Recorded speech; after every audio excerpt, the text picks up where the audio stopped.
Hello guys, good evening po. Welcome back to another video. At welcome back din sa aking channel, Jerry Padaong. Ngayon, ang gagawin ko ngayon guys, dahil marami na tayong ginagamit na equipment sa ating setup, so nagkulang na tayo ng mga RC cord at XLR. So ngayon, ipapakita ko ngayon ang pag DIY ng aking mga RCA cord or XLR. Ito, marami na akong ginawa, DIY din to.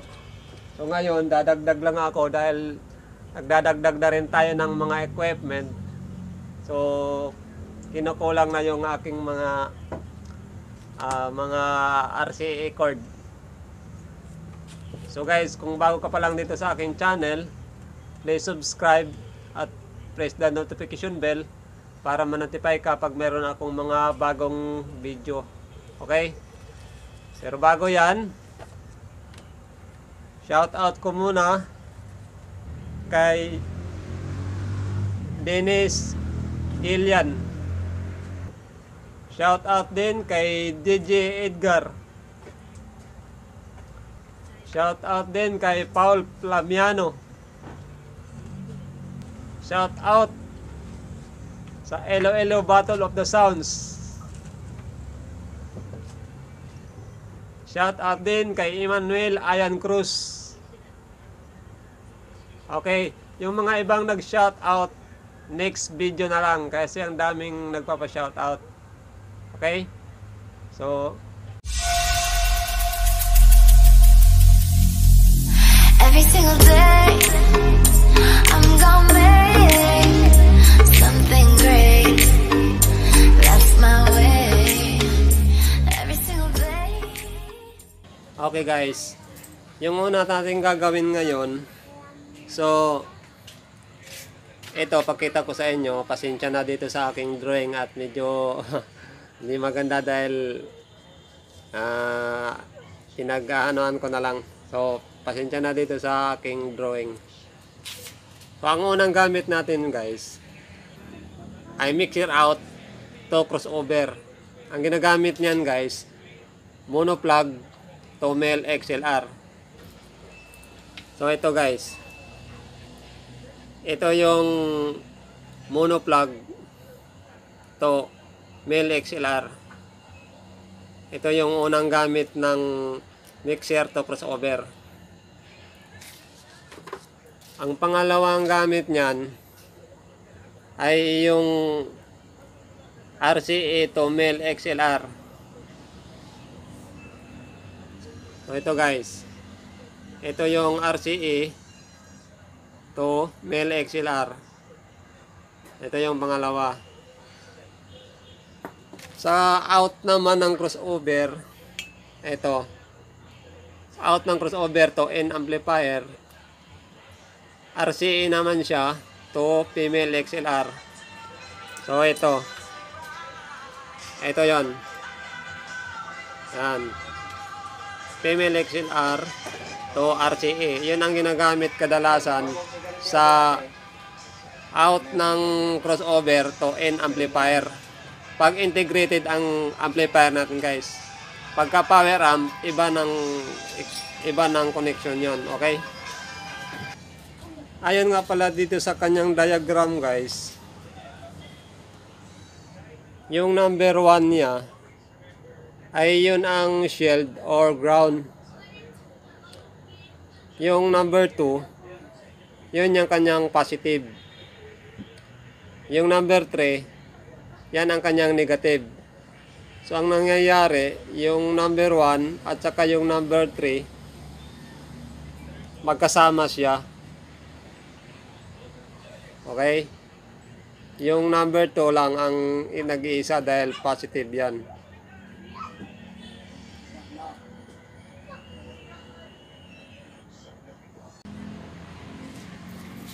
So ito pa yung mga gamit natin.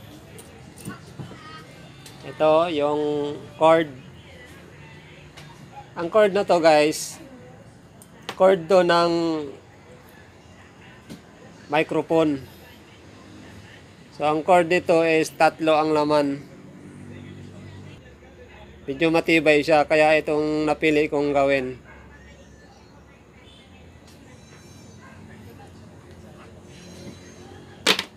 Ito naman yung mga iba ko pang mga gamit, medyo sumubra ako ng bili dahil okay lang dahil pag nagdagdag na naman tayo, so another gawa na naman ulit. Okay?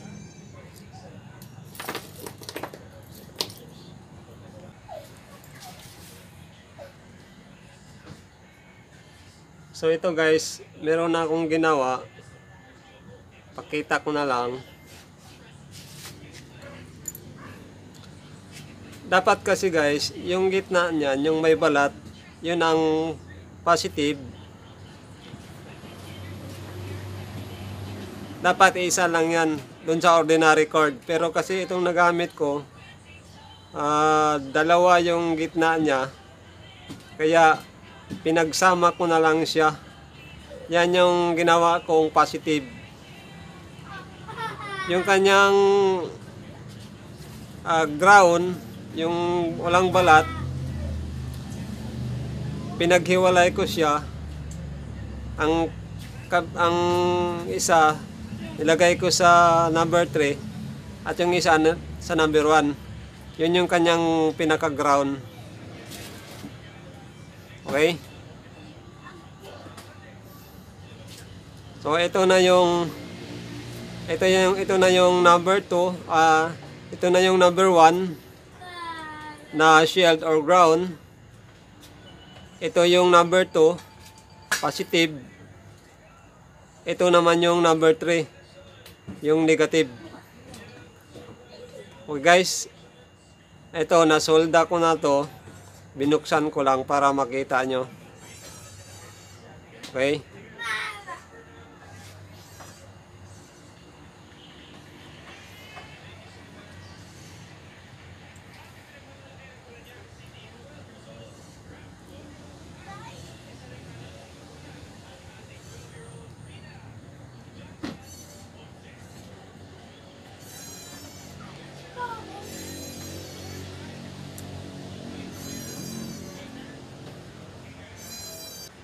Yung kabila niya, wala pa. So, yan, makita nyo. Pinagsama ko lang yung dalawa. Yun ang ginawa kong positive. Itong walang balat ang negative. Okay?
So guys, ito na siya. Ito yung number 1, yung shield or ground. Ito ang number 2, yung positive. Ito naman ang number 3 na negative. So magkasama yung number 3 at saka number 1. Yan, yung pinaka ground niya, magkasama yan. Okay?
Okay guys, tapos na.